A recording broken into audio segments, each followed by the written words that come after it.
আসসালামু আলাইকুম সবাইকে। আশা করি সবাই আপনারা ভালো আছেন। এটা হচ্ছে কক্সবাজার ট্রিপের third and last video. Third ডেতে আমি রাতে 1 মিনিটও চোখ লাগাইনি, এটা ভেবে যে আমি ফুর্তি করে একদম উড়াই ফেলবো। ভেবে রাখছিলাম যে একদম ভোরবেলা থেকেই বিচে থাকবো বা এনজয় করব, বাট সবাই এতই লেটে উঠছে যে বলার বাহিরে। ইভেন ব্রেকফাস্ট শেষ করে সবাই আবার যার যার রুমে গেছে আর 3-4 ঘন্টা করে ঘুমাইছে। তারপর দুপুরের দিকে সবাই হালকা পাতলা রেডি হয়ে হোটেল থেকে একদম হেঁটে হেঁটেই বিচের পাড়ে চলে গেছি। আর সেদিন আমি বাদে দেখলাম সবাই একদম সমুদ্রের মাঝখান থেকে পুরো ভিজে এরপর ফেরত আসতেছে। দুপুরের কড়া রোদে তাদের কিভাবে এটা ইচ্ছা করলো আমার জানা নাই। আমি জাস্ট বিচে একটু পা ভিজাই সবাইকে রেখে চলে গেলাম ঝাউবনের দিকে। ভাবলাম যে একটু সুন্দর রিল বানাতে পারবো, কিন্তু একদম আমি আমার মনের মতো রিল বানাতে হলে এটা ফোন দিয়ে পসিবল না, তাহলে লাগবে হচ্ছে ক্যামেরা এন্ড গিম্বল। তাই আশা ছেড়ে দিয়ে বেশি আর চেষ্টা না চালিয়ে চলে গেলাম একদম হোটেলের দিকে। মনে মনে ইচ্ছা ছিল যে হোটেলে গিয়ে একটু সুইমিং পুলে নেমে যাব, বাট সবাই তারা দেওয়াতে জাস্ট আমি ড্রেসটা চেঞ্জ করে বের হয়ে গেলাম লাঞ্চ করার উদ্দেশ্যে। ড্রেস আসলে না চেঞ্জ করলেও হতো, বাট আমি অ্যাকচুয়ালি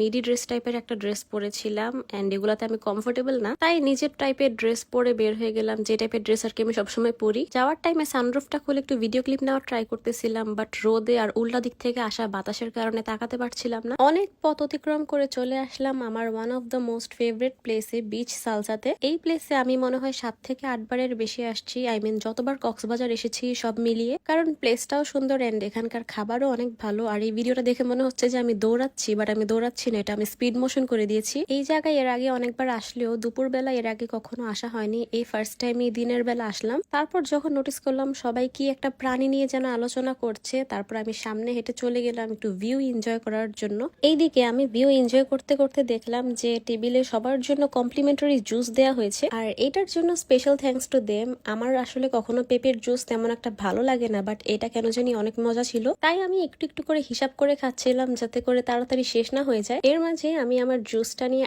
আবার বাহিরের দিকে চলে আসি ভিউ এনজয় করে করে খাওয়ার জন্য, কারণ টেবিলে বসে থাকতে ভালো লাগতেছিল না সবার সাথে। সবাই কি একটা আননোন প্রাণীর সাউন্ড শুনে ওটা নিয়ে ডিসকাস করতেছিল। এর মাঝে বেশ কিছুক্ষণ পর আমাদের দুপুরের খাবার চলে আসলো। আরেকটা বিষয় আমার কাছে ভালো লেগেছে, ওরা হচ্ছে ফ্লাওয়ার দিয়ে খাবারগুলো কেমন করে জানি ডেকোরেট করে দিয়েছে, এন্ড এগুলো যখন গাছ থেকে নামাচ্ছিল তখন আমি লুকিয়ে লুকিয়ে দেখছিলাম। আমি ভেবেছি ওরা নিজেদের কানের পিছনে দিবে, আর এটা থেকে ইন্সপায়ার্ড হয়ে আমি আর ভাবি একটা ফুলের ফিল্টার দিয়ে ভিডিও করে নিলাম। সবাই গল্প করতে করতে দেখলাম যে কিছুটা সন্ধ্যা হয়ে এসেছে, তাই আম্মুকে বললাম যে চা অর্ডার করার জন্য। আর চা খেয়েই আমরা বিচ সালসা থেকে বের হয়ে যাই, আর মনে মনে ভাবছিলাম না জানি আর কবে আসা হয়। তারপর সেখান থেকে আমরা সবাই মিলে একসাথে চলে গেলাম হিমচুরি বাজারের দিকে, বা হিমচুরি মার্কেট, আশা করি ভুল বলছি না, কারণ এই সাইডের পার্লের সবগুলো ঘুরে ঘুরে দেখতে আমার অনেক বেশি ভালো লাগে। শুধু পার্ল না, এখানে অনেক টাইপের খেলনা জাতীয় জিনিসও আছে। শুধু যে পার্ল এমন না, অন্য অনেক টাইপেরই মালা, কানের দুল, দেন আরো অনেক কিছুই পাওয়া যায় প্লেসগুলোতে। যদিও কক্সবাজার মানেই যেখানেই চোখ যাবে সেখানেই এই টাইপের দোকান। তো